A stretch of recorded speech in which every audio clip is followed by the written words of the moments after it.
Well, hello and welcome to the Women on Board's 20-year podcast, where we are celebrating the long-term members of Women on Boards, which was, of course, officially founded in April 2006.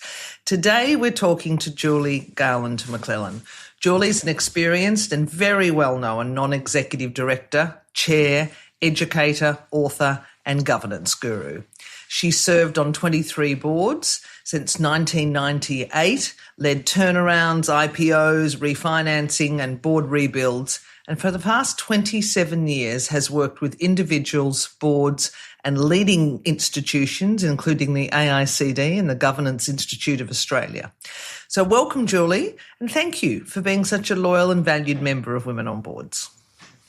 You're welcome. It's been fun. It has indeed.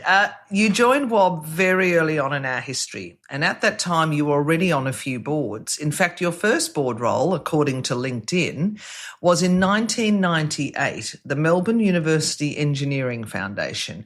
It was followed pretty quickly by the Victorian Minerals and Energy Council and Melbourne Water. Why did you decide to transition to a portfolio career, and how hard was it convincing boards to take you on? Yeah, that's a great question. And the answer is, of course, it depends. When you get your value proposition right, and this is something that I love that WOB actually teach people, is how to think about what value you bring rather than what you want. If you get it right, the door swings open as you approach. If you get it wrong, you have to push. And if you find yourself having to kick the door down, either you've got it wrong or there's something very wrong with the board on the other side. You're serving now on the boards of FarmLink Research and Dam Safety New South Wales, organisations which have a distinctly rural flavour. What attracted you to these roles? Well, I'm a civil engineer, so dams, my goodness, they are the supermodels of civil engineering. Absolutely wonderful. Always wanted to work on dams and in water supply.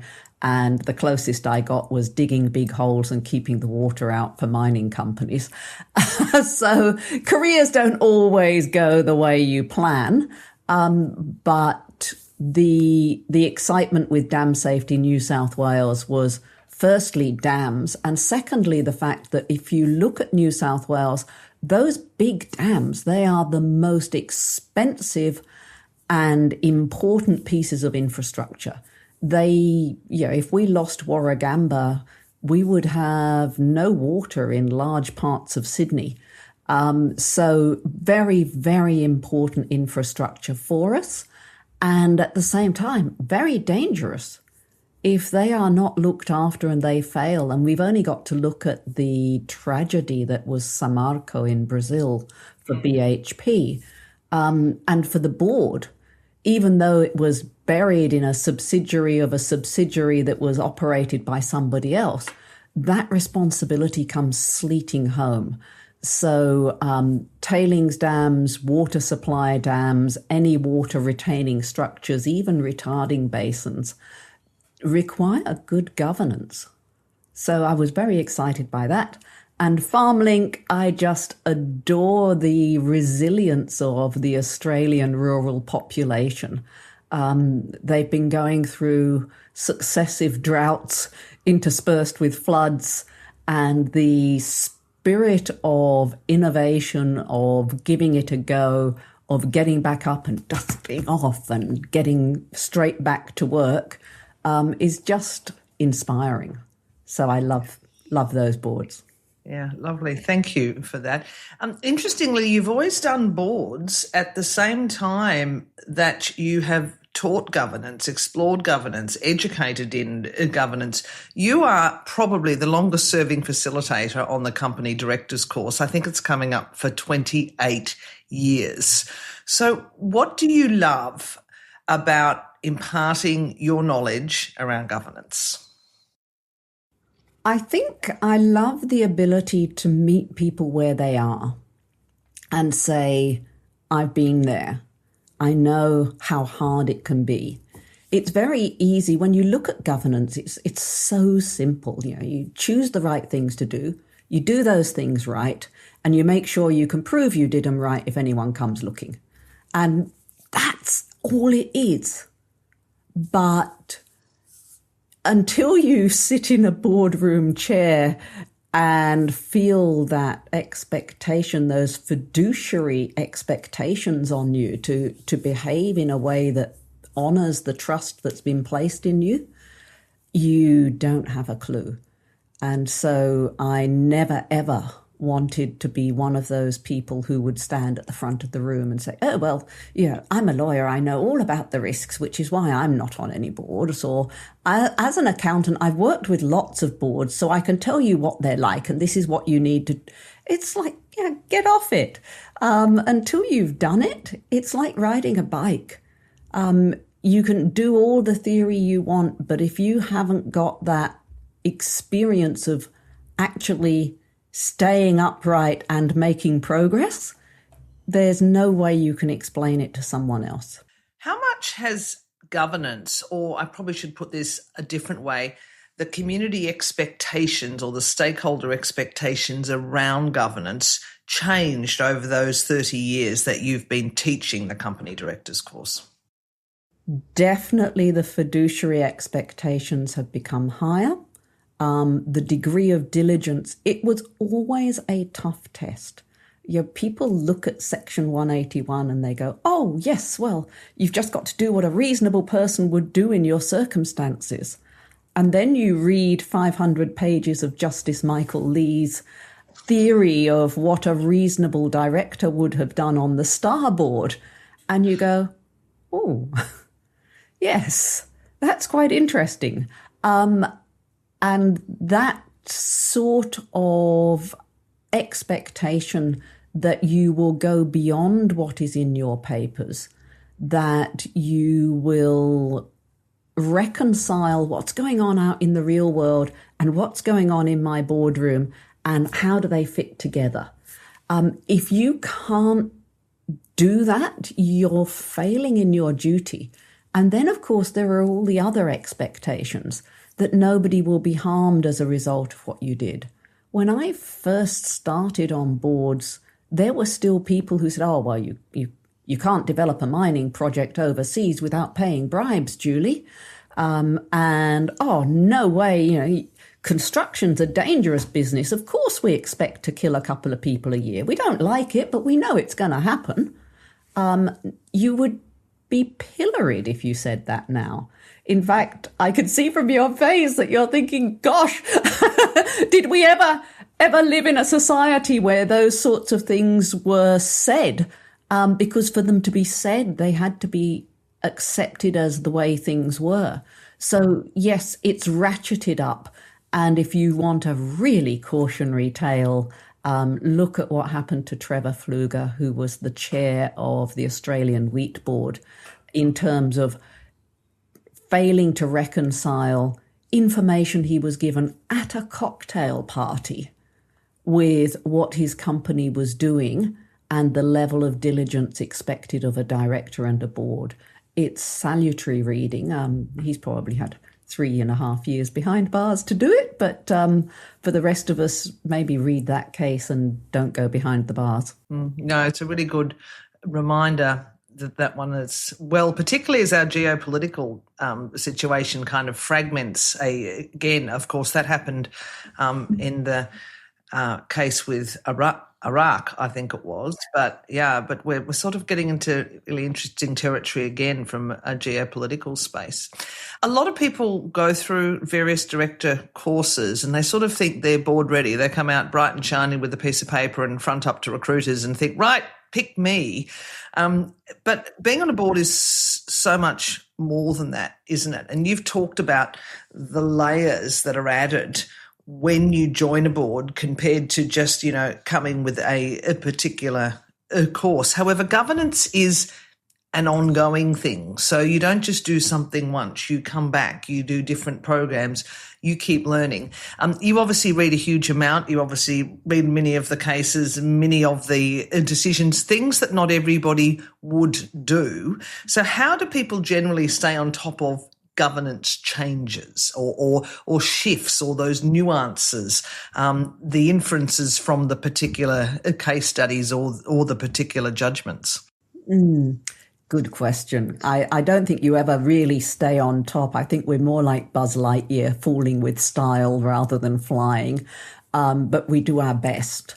And if you do your best, if you genuinely do your best, that is the standard the law requires. But I think organisations like WOB go to the chat and ask a question if there's something you're unsure about. The information that we put out, the information from the AICD and the Governance Institute, and when they work together, my goodness, that statement on minutes, the joint statements when they do come together, the number of times I have seen judges referring to that as this is what should be done, because it's very powerful when the two biggest institutions in an area get together. So I think going to those institution websites, one of my favourites is I go to the ASIC website and I have a look at their news releases to see what legal action they've taken.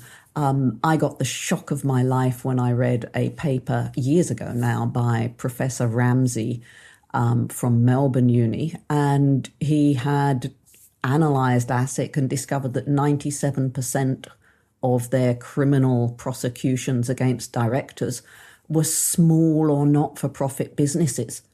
And when I spoke about this to one of my friends who happens to be an ASIC regulator, he said, well, Julie, it's like shooting fish in a barrel and we have targets too. It's like, oh, right. So the fact that you are small doesn't mean you're below the radar. And in fact, when ASIC is hungry, they might just come looking. Or when somebody is disgruntled, they might just ask ASIC to go looking. And so being ready, particularly in small businesses, I think read your law firm's website and don't just stop there. Read other law firms, because there might be bigger law firms that you can't afford, but you can still get their free papers. But certainly WOB, AICD, Governance Institute, those would be my 3 websites that I check every week to see what's new. Thank you.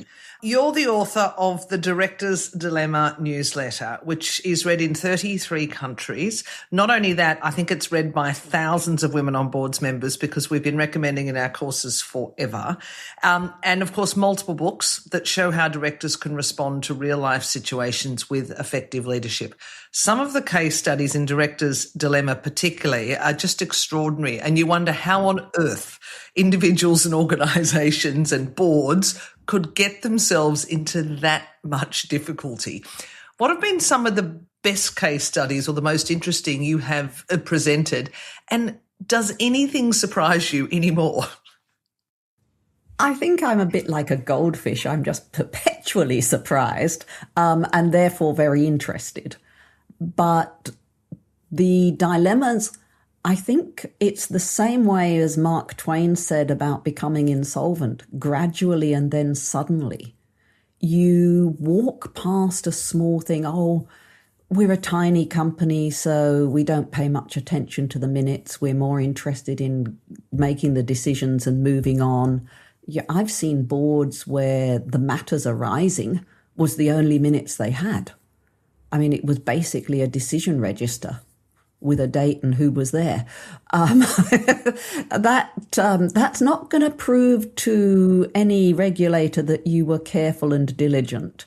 But it's easy to think, oh, you know, we're doing the best we can, we're in a hurry, we've got this other stuff, and then all of a sudden things start to go wrong and you start to make other decisions, very often based on verbal presentations from management.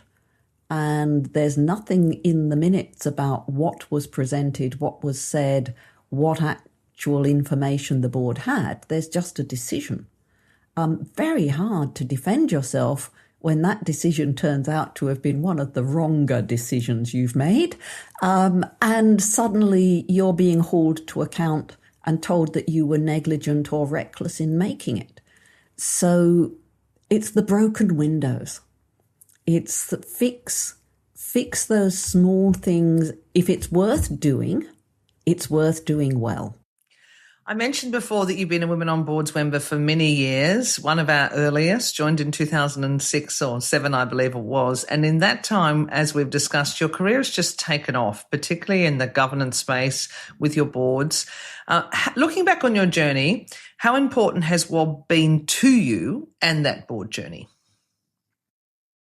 I think the main value I get from WOB is the chance to talk to other women who are excited about the things I'm excited about. When I go to my husband's tennis club and I talk to the ladies who are excited about foot faults and aces and things like that, and they say, "Oh, and do you play tennis?" And I go, "No." "What do you do?" "Oh, I study boards. I sit on boards. I educate boards. I love boards." And they go, "Oh, I think I could see my friend over there in the corner." Whereas at WOB, people are much more interested. So it's the community and that shared interest. And the other thing that I think is very hard to put on a website, but at a WOB function, you can say to somebody, "I'm struggling with this." And everybody in the little group that you're talking with will say, "Can I help? Have you met so-and-so? Let me introduce you. Let's have a coffee and a chat about that." So that supportive community, that it's not that they're not discerning, but they're not judging. They're there to help each other. And so I stay a member for that as much as for the information, the ability to ask a question in a forum, or the PR value of being asked to talk to you about something, much as I love that. But it's the difference, I think, between WOB and AICD and the Governance Institute is that WOB is very much a community. Thank you.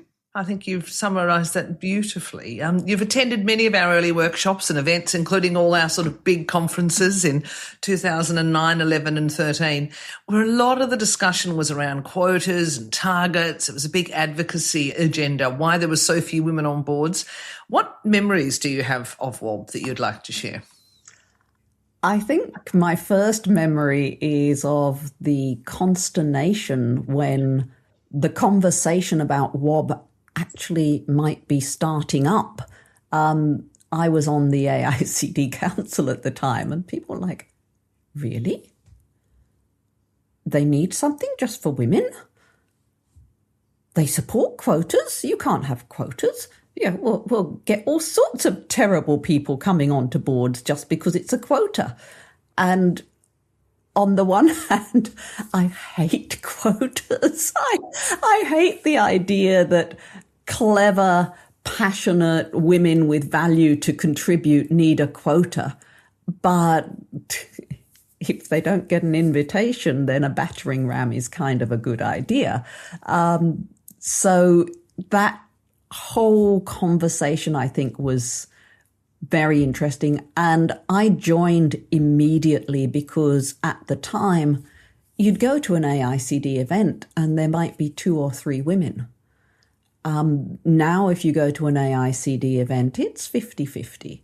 The Governance Institute has always been a higher percentage of women, but that percentage has again, and we're starting to move towards that parity of, 40 of either gender and 20 that can be one or the other, or indeed, as we now say, which we didn't 20 years ago, a blend of genders, or non-gender fluid, I think is the word we're supposed to use. But it's that question of, we normalized the idea that people from outside the grey suit wearing ranks of normal big company directors were still directors and deserved to be given access to the boards that they were qualified to serve. Wonderful. Thank you. Thank you. That's a lovely description. Flipping back to you and your board journey, Would have you done anything differently? I mean, I think you've done a pretty textbook approach, but would you have done anything differently? Oh yeah, I wouldn't have given up the day job as early as I did. That was the first rookie mistake I had. What was your day job that you gave up to serve on boards? I was the general manager of energy and natural resources for KPMG, and it was a lovely job in a lovely company, and I had a small portfolio of boards at the time, and ANSET happened, Enron happened, and an edict came round that said, you've got to get off boards. Nobody who works for us can be on boards. And I said, well, I have a contract that says I'm allowed 3 external boards. And they said, yes, we're going to have to change that. And unfortunately, never ask somebody who's a strategic building type person to give up the future in order to hold on to the present, because they won't. So I said, right, well, I've got 3 boards and give up the day job. I'll get another one, get some more money in, and everything will be fine. And off I toddled. And of course, I was too young, too unknown. The boards I was on, I didn't have a proper path from those boards up to the larger boards that would have sustained me. And it was just sheer luck that everybody knew I was interested in strategy and interested in governance. And people came and said, Julie, could you come and talk to my board about their governance? Could you come and talk to my directors about their duties? Could you come and run a strategy workshop for me? And of course, in between writing applications for jobs, I was very happy to do this. And then one day somebody said, Julie, where's your invoice? Like, invoice? You were going to pay? I was having fun. And they said, yeah, we were going to pay. So I suddenly discovered that I had a portfolio of boards and a consulting business, and that the two were synergistic. And I love both halves of my job. So I was very, very lucky. But in hindsight, if I had been setting my eyes on the ASX 200s of the world, that was a stinker of a bad decision. And I was just very lucky that I found a better one by mistake. Yeah, maybe serendipity, though, because maybe you wouldn't have gone on to forge such a big career in education, training, being the governance guru that you are. So you might have served on those boards, but you may not have had the impact that you've had. So, And again, I love my government sector boards. I love my not-for-profits and my small commercial boards. They are much more hands-on. I occasionally do performance reviews for large listed entities or APRA-regulated entities that might not be large, but my goodness, those boards are so focused on the governance, the dotting of I's and the crossing of T's, that it's hard for them to set aside time for the strategy and the leadership. And we are supposed to be directors, not controllers or reporters. So it's, I think, again, when you find the career balance that works for you, it's worth knowing that, yeah, if this really feels right, then make that work. Don't think, oh, but I need an ASX 200 or nobody's going to take me seriously. Maybe nobody takes me seriously, but I like to keep... Everyone takes you seriously. But it's that question of there are as many different director careers as there are different directors. So yes, find the one that works for you and then make that stack up economically so you can keep your family fed. As the number of women on boards continues to grow across all sectors, and WOB enters its next decade, we grow up, we perhaps hit our 21st birthday, What do you see as the next frontier to tackle?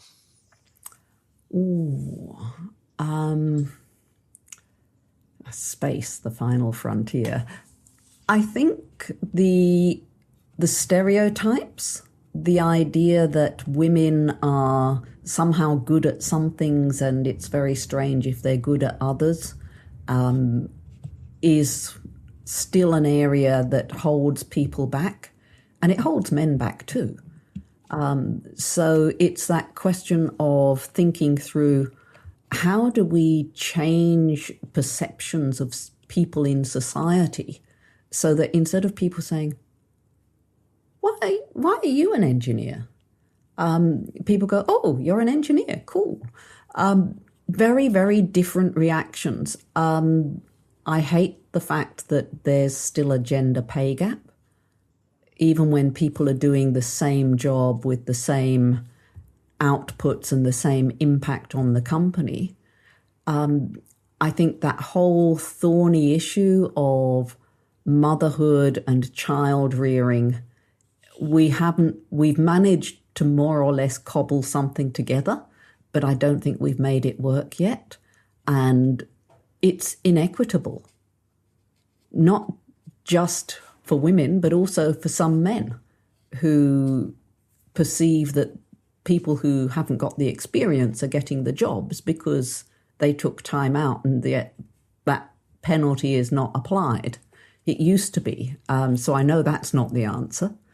But I think there are still things to solve.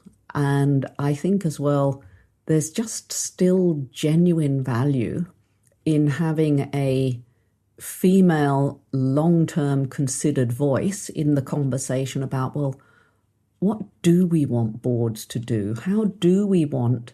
I think the limited liability company is the greatest invention ever. It's allowed everything else to be delivered at scale. And the only thing that makes a limited liability company work is the board. Otherwise, it becomes rapacious or ineffective very quickly. So having that conversation by an organisation that is interested in the long-term development of a society we want to live in, I think that is a value that we discount at our peril. So what advice would you give to emerging directors in 2026? One, join a not-for-profit. Until you've been on a board, I don't care how wonderful your executive experience is. Until you've been on a board, you really don't know what you're getting yourself into. And I've seen so many first-term directors who get appointed to a board because they've got all of the cybersecurity skill or the AI skill or the retail skill or the mines development skill.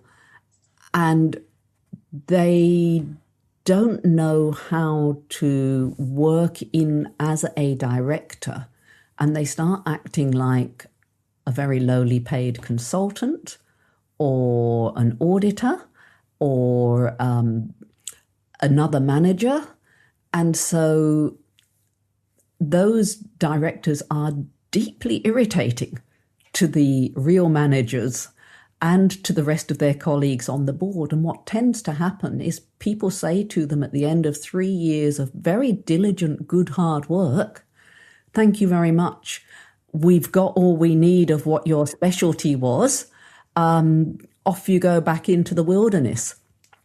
And that's tragic because those directors don't know what they did wrong. Everybody's been polite and nice to them.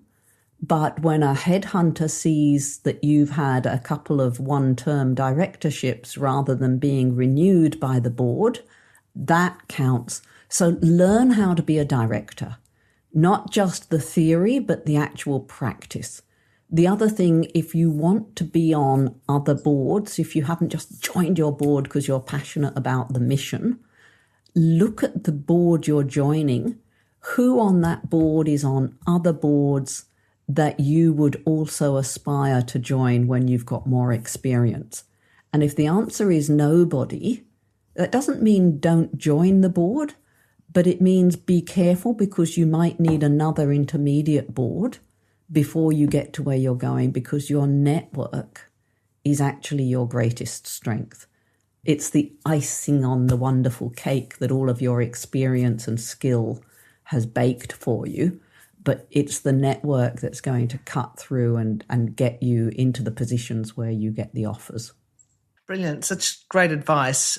Finally, what are 3 words that you would use to sum up your journey over the past 20 years? 3 words. Not dead yet. Keep trying, keep growing. I'm not done. I'm going to learn something new today. I'm going to learn something new from my WOB friends next time I click on the chat.